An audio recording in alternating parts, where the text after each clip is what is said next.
দর্শক, হঠাৎ করে বিএনপি নেতা শহীদউদ্দিন চৌধুরী অ্যানি এত বেশি ক্ষেপলেন কেন, এবং ক্ষেপে তার রাজনৈতিক শত্রুদের যেভাবে আখ্যায়িত করলেন, সেটা রাজনীতির মাঠে কতটা সহনীয় কিংবা কতটা গ্রহণীয়, সেই প্রশ্ন হয়তো উঠবে। এরই মাঝে প্রতিবাদও শুরু হয়েছে, প্রতিবাদ উঠেছে, কিন্তু শহীদউদ্দিন চৌধুরী অ্যানি যে কথাটা বলার চেষ্টা করলেন, বিশেষ করে জামাত এবং ইসলামী আন্দোলন অর্থাৎ চরমনাই পীরদের নিয়ে, সেটা বাস্তবতা নাকি বাস্তবতার বাইরে বাড়াবাড়ি, সেটা একটা প্রশ্ন আসতেই পারে। যাচ্ছে তাই ভাষায় জামাত এবং চরমনাই পীরদের তিনি সমালোচনা করলেন, এবং তাদের এমন সমালোচনা করলেন যে সমালোচনাটা আসলে ইসলামের সঙ্গে তাদের কর্মকাণ্ড যায় না, তাদেরকে ইসলামের দল হিসেবে স্বীকৃতি দিতে চান না শহীদউদ্দিন চৌধুরী অ্যানি, সেরকম মন্তব্য করলেন। হঠাৎ তার এই মন্তব্য কেন?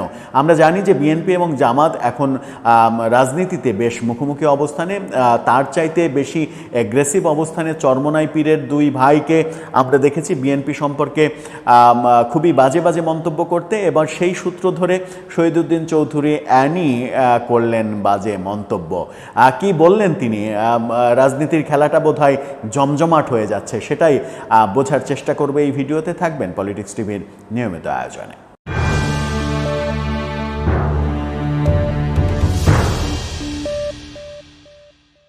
দর্শক, বলছিলাম বিএনপি নেতা শহীদউদ্দিন চৌধুরী অ্যানির কথা। জামাত এবং ইসলামী আন্দোলন অর্থাৎ চরমনাই পীর সম্পর্কে যাচ্ছে তাই মন্তব্য করলেন তিনি।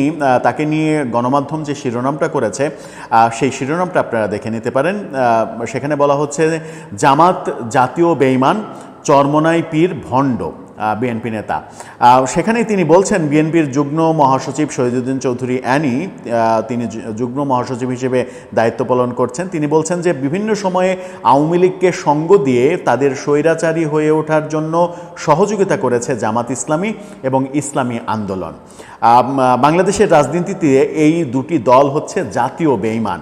ইসলামী আন্দোলন অর্থাৎ চরমনাই পীর নয়, তারা হলো ভণ্ড। আজকে তিনি লক্ষ্মীপুরে একটা সমাবেশে এই মন্তব্য করেছেন। অ্যানি বলেছেন, 85 এবং 96 সালে জামাত ইসলামী আওয়ামী লীগকে সঙ্গ দিয়ে শুধু আমাদের সঙ্গেই বেইমানি করেনি, তারা পুরো জাতির সঙ্গে বেইমানি করেছে। বাংলাদেশের রাজনীতিতে জামাত আত্মস্বীকৃত জাতীয় বেইমান। ইসলামী আন্দোলন পীর নয়, তারা হলো ভণ্ড। তিনি বলেন, গত 17 বছর আমরা স্বৈরাচারের বিরুদ্ধে আন্দোলন করেছি, কিন্তু তখন আমরা ইসলামী আন্দোলনকে খুঁজে পাইনি। 14 নির্বাচন, 18 নির্বাচন এবং 24-এর নির্বাচন আওয়ামী লীগকে বৈধতা দেওয়ার জন্য এই ইসলামী আন্দোলন তথা হাত পাখা কাজ করেছে। অ্যানি আরও বলেছেন, জামাত এবং ইসলামী আন্দোলন এখন পীরের নামে আন্দোলন করছে, পরিস্থিতিকে ঘোলাটে করছে, নির্বাচনী পরিবেশকে বিভ্রান্ত করার জন্য কাজ করছে ইসলামী দলগুলো। তারা বৃদ্ধাঙ্গুলি দেখাচ্ছে। ইসলামী দলগুলো পীরের নামে যে আন্দোলন করছে, এতে নির্বাচনী পরিস্থিতি ঘোলাটে হচ্ছে।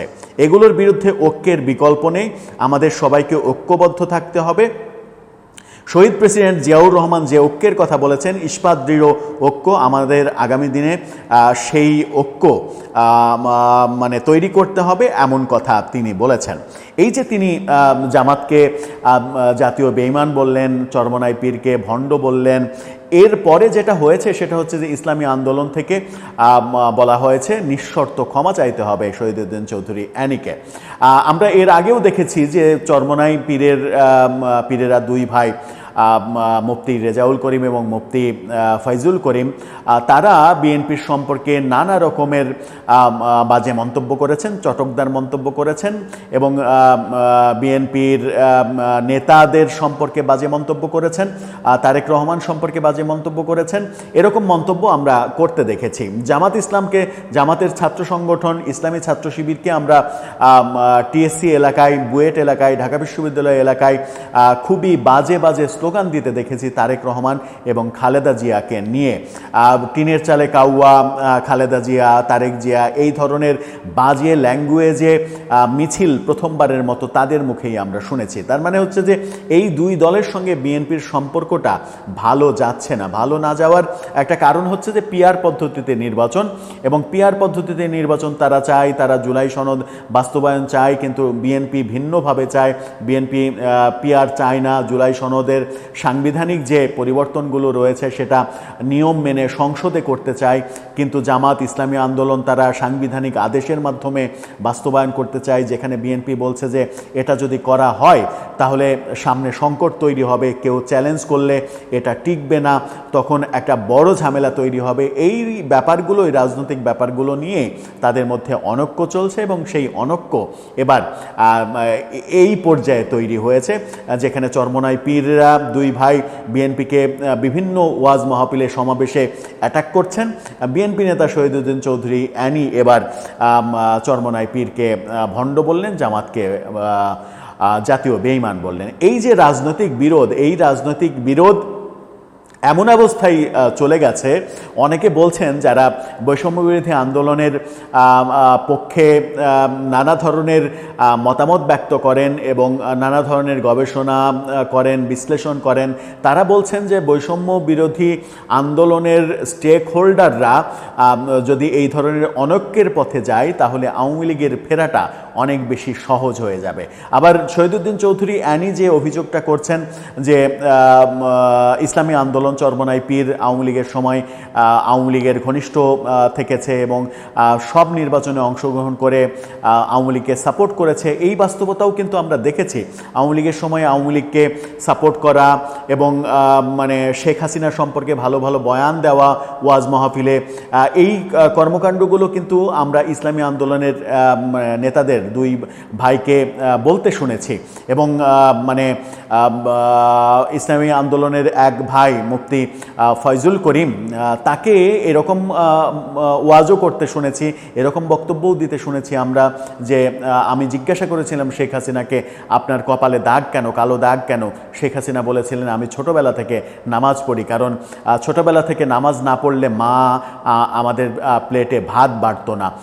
এইভাবে শেখ হাসিনার গুণগান করতে আমরা শুনেছি। একসময় শেখ হাসিনার গুণগান করেছেন, এখন শেখ হাসিনার সবথেকে বড় সমালোচক। এই শুধু তাদের মধ্যে না, অনেকের ক্ষেত্রেই এরকমটা আমরা দেখেছি। এবং বৈষম্যবিরোধী আন্দোলনের যারা স্টেক হোল্ডার তাদেরকেও অনেককে আমরা দেখেছি যে কারণে সমালোচনা করা হয়। শিবিরের যে ভিপিজিএস নির্বাচিত হয়েছেন যারা ডাকসুতে, তাদের বিরুদ্ধে অভিযোগ আসতে শুনেছি। ছাত্রলীগের সঙ্গে সম্পৃক্ত থাকা, আওয়ামী লীগের সঙ্গে সম্পৃক্ত থাকা, আওয়ামী লীগের সুবিধা ভোগ করা, এই আলোচনাগুলো অনেকের ক্ষেত্রেই প্রযোজ্য এবং অনেকের ক্ষেত্রেই আমরা শুনে আসছি। যাদেরকে আমরা অতি বিপ্লবী এখন হতে দেখছি, অতি বিপ্লব করতে দেখছি, কথায় কথায় ফ্যাসিস্ট বলে মুখে ফেনা তুলতে দেখছি, তাদের অনেককেই আমরা একসময় দেখেছি আওয়ামী লীগের সঙ্গে গভীর সম্পর্ক, ছাত্রলীগের মধ্যে ঢুকে রাজনীতি করেছে। এই দৃশ্যগুলো বাংলাদেশে দেখেছি। বাংলাদেশের রাজনীতির ক্যারেক্টারটাই ওই রকম হয়ে গেছে যে পালাবদল করতে পারলেই আমি হিরো, আর পালাবদল করতে না পারলেই আমি জিরো। ব্যাপারটা কি সেরকমই থাকবে বাংলাদেশের রাজনীতিতে? দর্শক, বিএনপি এবং জামাত ইসলামী আন্দোলনের সম্পর্ক যে পর্যায়ে এখন চলে গেছে, শেষ পর্যন্ত এই সম্পর্ক কোন দিকে যাবে আপনার মতামত জানিয়ে লিখতে পারেন আমাদের কমেন্ট বক্সে।